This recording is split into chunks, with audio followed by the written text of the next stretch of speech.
Magandang araw. Ito na nga po yung second day ko ng aking pag exercise at saka pagpapapayat. So as usual, andito pa rin po ako sa bahay kasi nga wala pa po akong time mag-gym at kumuha ng instructor ko.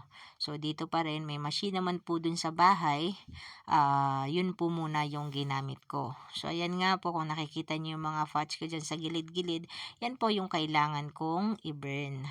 So, at ayan nga po, ginawa ko na siyang 1 hour kasi 30 minutes lang yung nakaraan.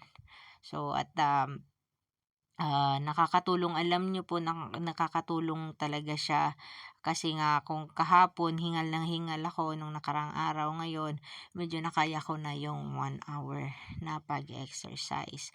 Bago ako mag-prepare ng food ko, nag-exercise muna ako. At ayan nga, natapos na ako sa 1 hour workout ko.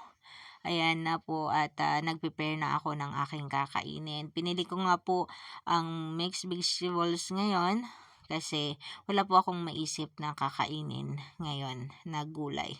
So, bumili lang ako sa supermarket, at saka ginisa ko lang yan sa butter with bawang and pampalasa.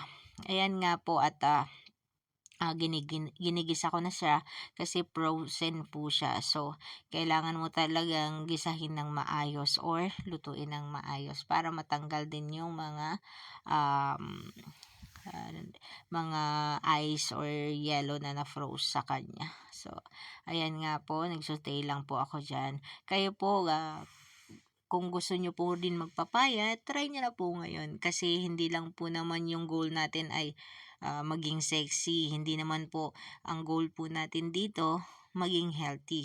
So, yung iba sinasabing diet, yung dieta, hindi talaga kumakain, pero iba po yung sa akin.